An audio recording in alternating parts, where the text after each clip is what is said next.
एक बार वापस से आप सभी का स्वागत है एमपीपीएससी प्रीलिम्स 2024 की एमसीक्यू सीरीज में। हम इस सीरीज में 20 क्वेश्चंस को डिस्कस करते हैं, उन क्वेश्चंस को जो कि आने वाले प्रीलिम्स में हमें संभावित प्रश्न लगते हैं, एक्सपेक्टेड क्वेश्चंस। तो चलिए आज के हम 20 क्वेश्चंस को 20 प्रश्नों को देखते हैं। पहला क्वेश्चन है, मध्य प्रदेश के किस स्थान से कुषाण नरेश विम कैटफिशिस के सिक्के प्राप्त हुए? यानी हमें मध्य प्रदेश के किस स्थान से कुषाण राजा, कुषाण वंश के राजा कुषाण किंग विम कैटफिशिस के सिक्के कॉइन्स मिले हैं। तो चलिए देखते हैं कहाँ से हमें इनके सिक्के मिले हैं। क्या विदिशा से, या उज्जैन से, या बालाघाट से, या नरसिंहपुर से? तो कुषाण वंश के राजा विम कैटफिशिस के सिक्के हमें कहाँ से रिसीव हुए हैं? विदिशा से। जो कुषाण वंश के राजा विम कैटफिशिस है, आप ये भी देख लीजिए, कुषाण डायनेस्टी के सबसे ज्यादा जो इम्पोर्टेंट रूलर थे, सबसे ज्यादा शक्तिशाली जो शासक थे, उनका नाम है कुजुल कैटफिशिस। क्या नाम है? कुजुल कैटफिशिस। कुजुल कैटफिशिस की मृत्यु के बाद ही, कुजुल कैटफिशिस की डेथ के बाद ही विम कैटफिशिस कुषाण वंश के शासक बनते हैं, जिनके सिक्के हमें मध्य प्रदेश में विदिशा से प्राप्त हुए। उसके बाद देखें, उसके बाद नेक्स्ट क्वेश्चन है, नरसिंहपुर, नरसिंहपुर क्षेत्र का प्रमुख विद्रोही नेता कौन था? यानी आपको ये बताना है नरसिंहपुर, नरसिंहपुर जिले के जो मेन रिबेल लीडर कौन थे? नरसिंहपुर के मेन रिबेल लीडर, प्रमुख विद्रोही नेता कौन थे? क्या वो मेहरबान सिंह थे, या सेठ गोविंदास, या नरहरि शाह, या बेचन सिंह? तो नरसिंहपुर के प्रमुख विद्रोही नेता, रिबेल लीडर कौन थे? मेहरबान सिंह। मेहरबान सिंह ने 1842 के रिवॉल्ट से लेकर 1842 के रिवॉल्ट से लेकर 1857 के रिवॉल्ट तक, यानी 1857 की क्रांति तक अंग्रेजों से ये लड़ते रहे थे, अंग्रेजों से ये लड़ते रहे थे। कौन? मेहरबान सिंह, जिनका संबंध नरसिंहपुर से, नरसिंहपुर के एक प्रमुख नेता थे।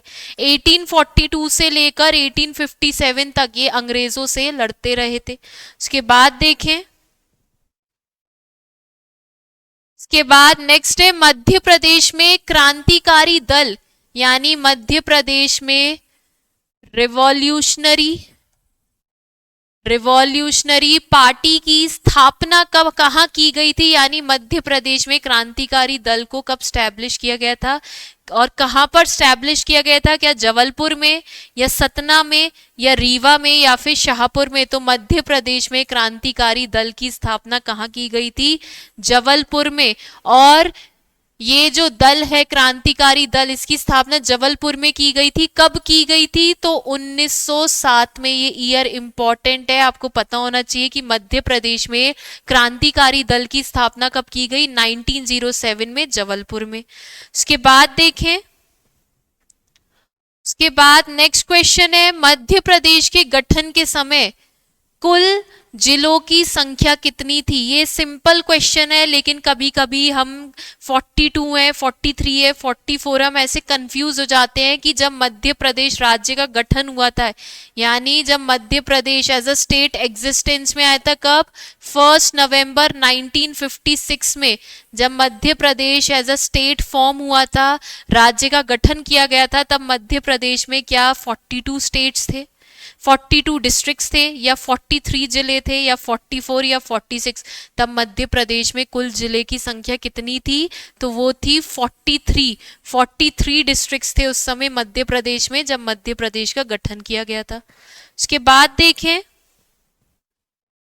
उसके बाद नेक्स्ट क्वेश्चन है, 1 नवंबर 1956 को राजस्थान के कोटा जिले की किस तहसील को मध्य प्रदेश में सम्मिलित किया गया था? यानी 1 नवंबर 1956 जब MP as a state form हुआ था, जब मध्य प्रदेश राज्य का गठन हुआ था, MP as a state form हुआ था, तब मध्य प्रदेश ने राजस्थान के कोटा जिले की किस तहसील को मध्य प्रदेश में मिलाया था? क्या वो नीमच है या सिरोंज या मंदसौर या सिवनी? तो मध्य प्रदेश ने उस समय राजस्थान की कोटा जिले की वो तहसील थी सिरोंज। कौन सी तहसील थी? सिरोंज को मध्य प्रदेश में सम्मिलित किया था। और सिरोंज तहसील को किस जिले में मिलाया? विदिशा में। सिरोंज तहसील को किस जिले में मिलाया था? विदिशा में। इसके साथ ही साथ 1 नवंबर 1956 में यानी 1 नवंबर 1956 में एक चीज हमने देख ली कि राजस्थान के कोटा जिले की सिरोंज तहसील को विदिशा में मिलाया गया था। साथ ही साथ उसी समय राजस्थान को हमने मंदसौर जिले का सुनील टप्पा दे दिया था। राजस्थान को मंदसौर डिस्ट्रिक्ट का, मंदसौर जिले का सुनील टप्पा दे दिया था। तो ये चीज भी हमको पता होनी चाहिए। राजस्थान से हमने क्या लिया? कोटा जिले की सिरोंज तहसील, जिसे हमने विदिशा में मिला लिया था, और राजस्थान को मंदसौर जिले का जो सुनील टप्पा है वो राजस्थान को दे दिया था। ये जो एक्टिविटी है ये कब हुई थी? 1 नवंबर 1956, जब Madhya Pradesh as a state form हुआ था। किसकी रिकमेंडेशन, किसकी अनुशंसा पर ये चेंजेस किए गए थे? तो ये भी देख लीजिए, state reorganisation commission, state reorganisation commission यानी राज्य पुनर्गठन आयोग। राज्य पुनर्गठन आयोग की अनुशंसा पर, रिकमेंडेशन पर ये दो चेंजेस किए गए थे मध्य प्रदेश में। उसके बाद देखें, इसके बाद नेक्स्ट क्वेश्चन है, मध्य प्रदेश शासन ने अपनी प्रथम खनिज नीति किस वर्ष घोषित की थी? यानी मध्य प्रदेश की फर्स्ट मिनरल पॉलिसी कब अनाउंस की गई थी? मध्य प्रदेश की फर्स्ट मिनरल पॉलिसी, पहली खनिज नीति कब घोषित की गई थी? क्या 1993 में या 1995 में या 1998 में या 2001 में? तो मध्य प्रदेश की पहली खनिज नीति कब घोषित की गई थी? 1995 में, 1995 में घोषित की गई थी। मध्य प्रदेश की जो नवीन खनिज नीति है वो भी आपको पता होनी चाहिए। मध्य प्रदेश की नवीन खनिज नीति, जो न्यू मिनरल पॉलिसी है, वो कब अनाउंस की गई थी, वो कब घोषित की गई थी? तो 2010 में। यानी मध्य प्रदेश की पहली खनिज नीति 1995 में, और जो नई मध्य प्रदेश की जो नवीन खनिज नीति है वो कब घोषित की गई थी? 2010 में। उसके बाद देखें, इसके बाद नेक्स्ट क्वेश्चन है, 2011 की जनगणना के अनुसार यानी 2011 के सेंसस के अकॉर्डिंग मध्य प्रदेश में किस जिले की जनसंख्या घनत्व सर्वाधिक है? यानी किन डिस्ट्रिक्ट में आपको सबसे ज्यादा मैक्सिमम पॉपुलेशन डेंसिटी देखने को मिलेगी? सबसे ज्यादा जनसंख्या घनत्व, मैक्सिमम पॉपुलेशन डेंसिटी आपको किन दो डिस्ट्रिक्ट में देखने को मिलेगी? ये 2011 की जनगणना के अनुसार पूछा गया है। क्या सागर और मुरैना डिस्ट्रिक्ट में, या भोपाल और इंदौर में, या ग्वालियर और विदिशा में, या भिंड और जबलपुर में? तो सबसे ज्यादा हमें जनसंख्या घनत्व देखने को मिलेगा भोपाल और इंदौर में, जिसमें भोपाल का जो जनसंख्या घनत्व है वो है 855 और इंदौर का है 841। यानी पॉपुलेशन डेंसिटी, जनसंख्या घनत्व का मतलब होता है पर स्क्वायर किलोमीटर, प्रति वर्ग किलोमीटर पर कितने पर्सन रहते हैं। यानी भोपाल में हर स्क्वायर किलोमीटर में, पर स्क्वायर किलोमीटर में, प्रति वर्ग किलोमीटर में 855 लोग देखने को मिलेंगे, और इंदौर में 841। एमपी का भी पॉपुलेशन डेंसिटी देख लेते हैं। मध्य प्रदेश का पॉपुलेशन डेंसिटी, जनसंख्या घनत्व कितना है? तो वो है 236। मध्य प्रदेश का पॉपुलेशन डेंसिटी, जनसंख्या घनत्व कितना है? 236। तो ये भी आपको पता होना चाहिए। ये डेटा आपके 2011 जनगणना के अनुसार है। इसके बाद देखें, के बाद क्वेश्चन है पुलिस वायरलेस प्रशिक्षण महाविद्यालय, पुलिस वायरलेस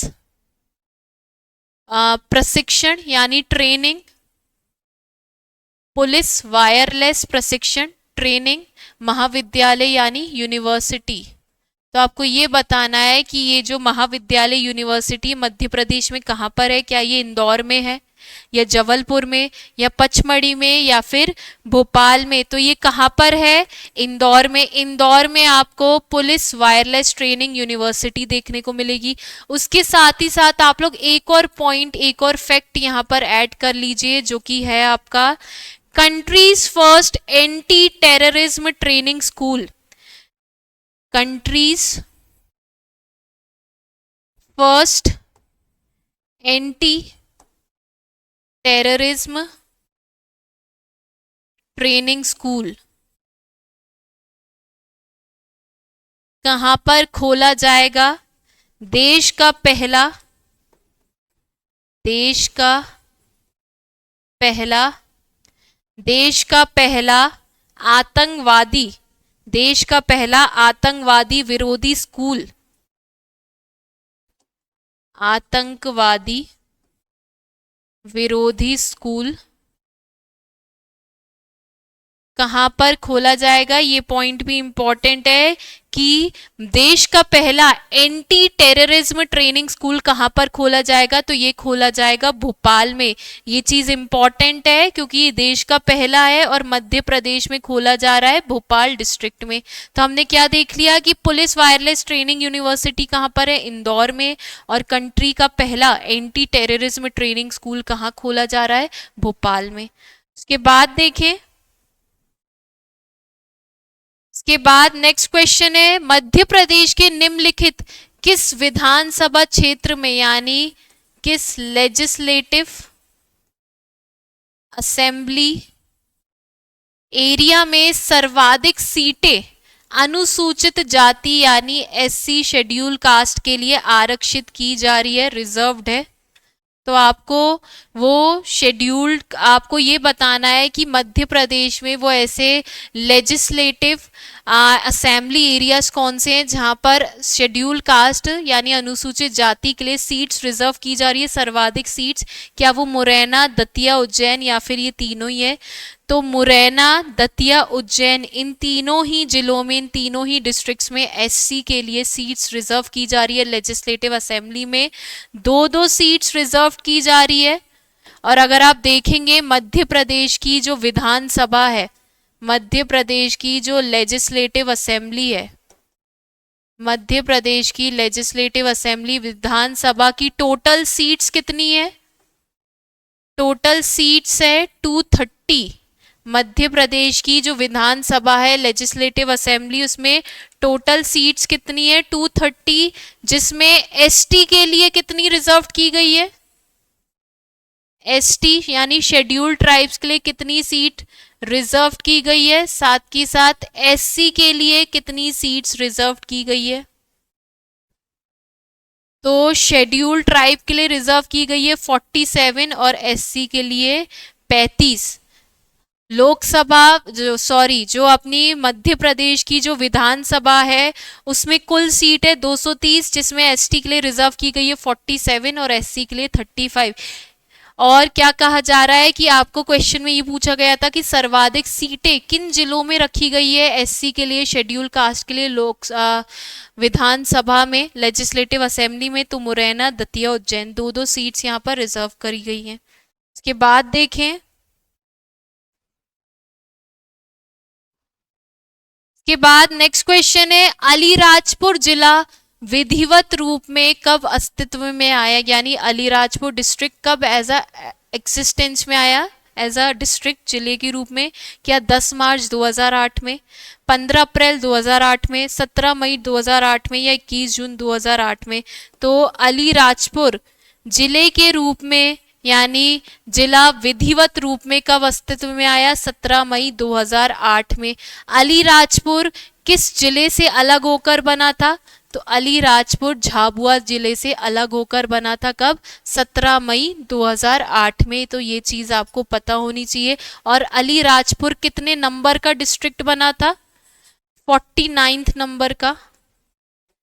अलीराजपुर कितने नंबर का डिस्ट्रिक्ट बना था? 49th नंबर का। अभी एमपी में टोटल कितने डिस्ट्रिक्ट है, कितने जिले? 55, जिसमें अलीराजपुर कितने नंबर पे बना था? 49th नंबर पे। कब बना था? 17 मई 2008 में। किस जिले से अलग होकर? झाबुआ से अलग होकर। इसके बाद देखिए नगर निगम के महापौर यानी म्यूनिसिपल म्यूनिसिपल कॉरपोरेशन के मेयर, महापौर को इंग्लिश में मेयर कहते हैं। तो जो नगर निगम के जो महापौर है उनका निर्वाचन, इलेक्शन किस तरीके से होता है? क्या प्रत्यक्ष जनता द्वारा यानी डायरेक्ट उनका इलेक्शन होता है जनता के द्वारा, पब्लिक के द्वारा, या अप्रत्यक्ष रूप से, इनडायरेक्ट रूप से, इनडायरेक्ट रूप से, या मनोनीत यानी उनको नॉमिनेट किया जाता है, नॉमिनेट किया जाता है, या सहमति से यानी आपस में सहमति से। तो जो नगर निगम के जो महापौर है, जो म्यूनिसिपल कॉरपोरेशन के जो मेयर है, उनका इलेक्शन डायरेक्ट जनता द्वारा किया जाता है, प्रत्यक्ष रूप से जनता द्वारा किया जाता है। और इसी तरीके से नगर निगम के जो सदस्य होते हैं, नगर निगम के जो मेंबर्स होते हैं, सदस्य होते हैं, उनका इलेक्शन भी डायरेक्ट रूप से किया जाता है यानी डायरेक्ट रूप से जनता द्वारा किया जाता है। तो मध्य प्रदेश में जो नगर निगम है उसके महापौर और सदस्य, मेयर और मेंबर्स का इलेक्शन डायरेक्टली जनता द्वारा किया जाता है। इसके बाद देखें नेक्स्ट क्वेश्चन है, मध्य प्रदेश में प्रथम ग्राम न्यायालय यानी मध्य प्रदेश का first village court, Madhya Pradesh का प्रथम ग्राम न्यायालय फर्स्ट विलेज कोर्ट का शुभारंभ मुख्यमंत्री द्वारा किस स्थान पर किया गया है? यानी मध्य प्रदेश का जो पहला विलेज कोर्ट था उसका शुभारंभ किस स्थान से किया गया मुख्यमंत्री द्वारा? क्या झांतला ग्राम नीमच से, या दालोदा मंदसौर से, या जावरा रतलाम से, या गंज बासोदा विदिशा से? तो मध्य प्रदेश में अगर ऑप्शन के अकॉर्डिंग देखेंगे तो मध्य प्रदेश में पहला विलेज कोर्ट का शुभारंभ किया गया था झांतला ग्राम नीमच में। ये एक्सपेरिमेंटल बेसिस पर ये कोर्ट खोला गया था, एक्सपेरिमेंटल बेसिस पे ये कोर्ट खोला गया था। कब खोला गया था? 2001 में, 2001 में खोला गया था, सिर्फ एक्सपेरिमेंट बेसिस पर। लेकिन अगर ऑफिशियल रूप से देखेंगे, ऑफिशियल तरीके से, विधिवत रूप से, अगर ऑफिशियल फॉर्म में देखेंगे तो मध्य प्रदेश में 2 अक्टूबर 2009 में पहला विलेज कोर्ट खोला गया था। और 2 अक्टूबर को हम सब जानते हैं गांधी जयंती आती है, गांधी जयंती आती है। और कहां पर खोला गया था? भोपाल के बैरसिया ग्राम में, भोपाल के बैरसिया विलेज में, बैरसिया ग्राम में। अगर आपको ऑप्शन में झांतला नीमच दे रखा है, भोपाल का बैरसिया नहीं दे रखा है, तो आपको झांतला नीमच लगाना है, क्योंकि मध्य प्रदेश में सबसे पहली बार एक्सपेरिमेंटल बेसिस पर प्रायोगिक रूप से 2001 में ग्राम न्यायालय की स्थापना की गई थी। लेकिन विधिवत रूप से अगर ऑफिशियल फॉर्म में देखेंगे तो 2 अक्टूबर 2009 में, जब हमारे मुख्यमंत्री शिवराज सिंह चौहान थे और जो हमारे सुप्रीम कोर्ट के, जो हमारे मध्य प्रदेश हाई कोर्ट के जो चीफ जस्टिस थे वो थे A.K. पटनायक, तो उनके टाइम पीरियड पर ये विलेज कोर्ट बनाया गया था भोपाल के बैरसिया विलेज में। इसके बाद नेक्स्ट क्वेश्चन देखें माखनलाल चतुर्वेदी राष्ट्रीय पत्रकारिता विश्वविद्यालय, इस कॉलेज को, इस यूनिवर्सिटी को एक और नाम से जानते, तो देखें Makhanlal Chaturvedi university of journalism and communication, Makhanlal university of journalism and communication, Hindi में कहते हैं माखनलाल चतुर्वेदी राष्ट्रीय पत्रकारिता विश्वविद्यालय। आप ये भी कह सकते हैं माखनलाल चतुर्वेदी राष्ट्रीय पत्रकारिता एवं संचार विद्यालय की स्थापना कब की गई थी? क्या सितंबर 1990 में, या जनवरी 1991 में, या मार्च 1992 में, या अगस्त 1993 में? तो इस यूनिवर्सिटी की स्थापना की गई थी सितंबर 1990 में। कब की गई थी? सितंबर 1990 में। और कहाँ पर की गई थी ये विश्वविद्यालय, कहाँ पर है? तो ये आपको भोपाल में देखने को मिलेगा। उसके बाद नेक्स्ट क्वेश्चन देखें। ईयर्स वाले क्वेश्चन बहुत ज़्यादा इंपॉर्टेंट होते हैं प्रीलिम्स में। ईयर्स बेसिस, ईयर से रिलेटेड क्वेश्चंस पूछे जाते हैं। मध्य प्रदेश से संबंधित जो क्वेश्चन होते हैं। मध्य प्रदेश में फास्ट ट्रैक कोर्ट की स्थापना कब की गई? यानी मध्य प्रदेश में फास्ट ट्रैक कोर्ट की स्थापना की गई। फास्ट ट्रैक कोर्ट्स क्या होते हैं? ऐसे कोर्ट, ऐसे न्यायालय जहां पर जो क्रिमिनल मैटर्स जो होते हैं, जो आपराधिक मामले होते हैं, उनका त्वरित यानी स्पीडी फॉर्म में उनका सॉल्यूशन किया जाता है, उनका सुझाव निकाला जाता है। तो फास्ट ट्रैक कोर्ट में कैसे मैटर्स को सॉल्व किया जाता है? क्रिमिनल मैटर्स को यानी आपराधिक मामलों को यहाँ पे सॉल्व किया जाता है।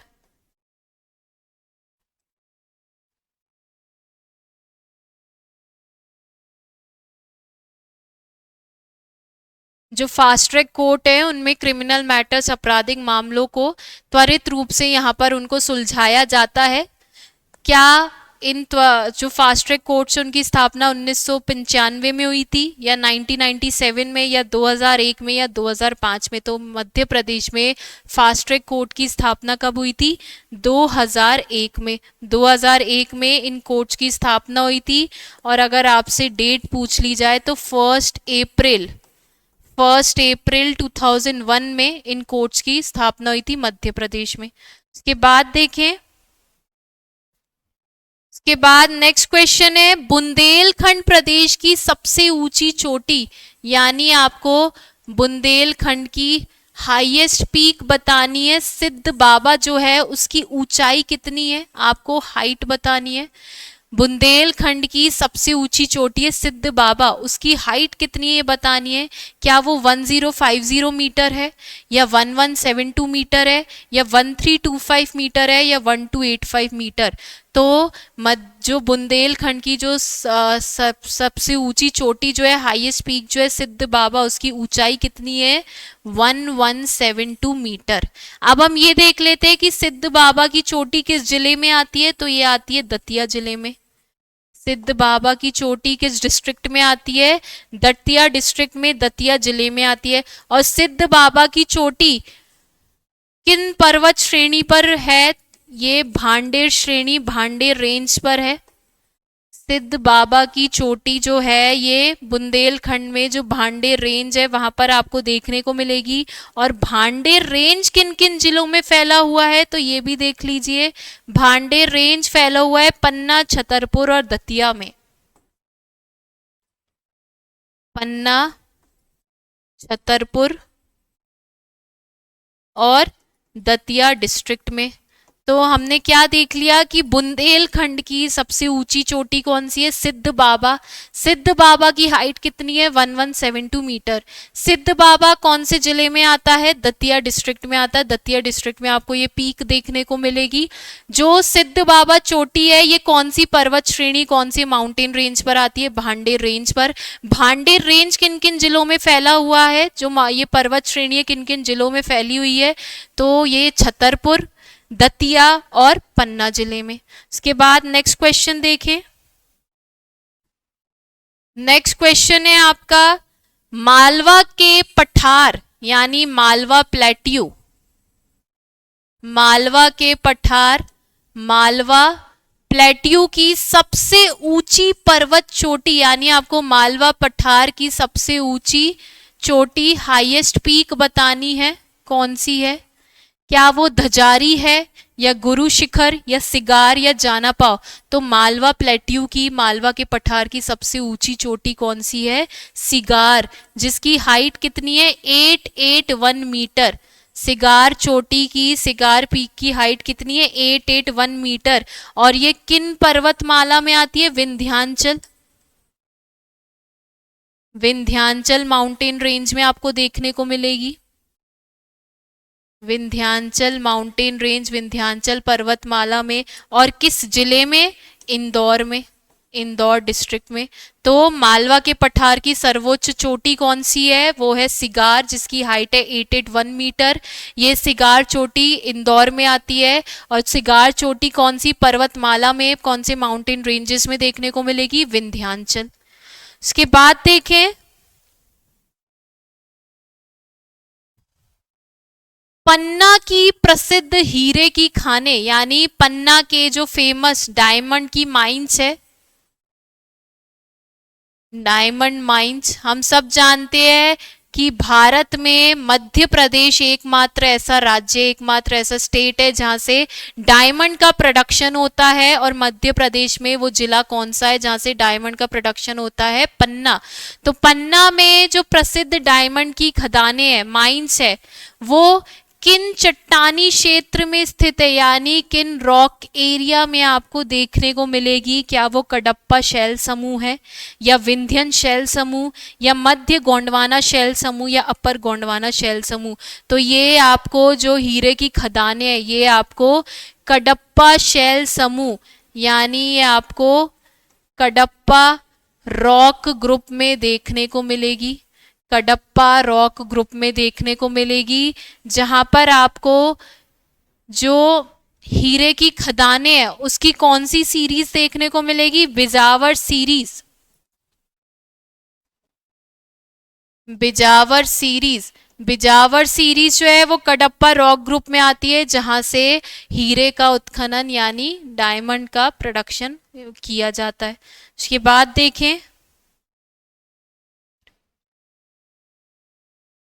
बारना नदी पर बनाया गया बांध किस जिले में स्थित है? बारना नदी, बारना नदी पर जो बांध बनाया, डैम बनाया, किस जिले में स्थित है? क्या रायसेन में, या राजगढ़ में, शिवपुरी में, या देवास में? तो बारना नदी पर जो बांध बनाया गया है वो रायसेन जिले में स्थित है। अब जो बारना नदी है ये किसकी ट्रिब्यूटरी है? बारना नदी किसकी ट्रिब्यूटरी है, किसकी सहायक नदी है? तो ये नर्मदा की ट्रिब्यूटरी है, नर्मदा की सहायक नदी है। और बारना नदी पर बांध रायसेन जिले में बनाया गया है। बारना नदी जो है ये विंध्य पहाड़ियों से पानी लेकर आती है। कहां से? विंध्य पहाड़ियों से,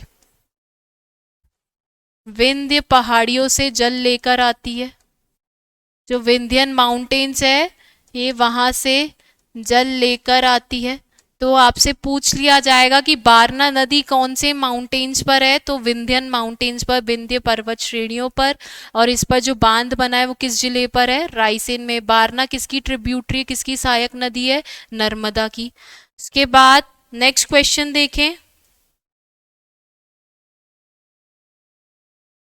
मध्य प्रदेश की किन दो नदियों का संगम स्थल प्राणहिता कहलाता है? यानी मध्य प्रदेश की कौन सी दो नदियां हैं जिनका संगम स्थल, जिनका कन्फ्लुएंस प्राणहिता कहलाता है? क्या वो वेनगंगा और वर्धा है, या कुमारी और वर्धा है, या कूनो और पार्वती है, या तवा और शिप्रा है? तो वो नदी है वेनगंगा और वर्धा नदी।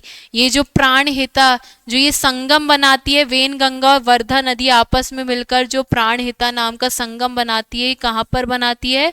महाराष्ट्र में। किस राज्य में बनाती है?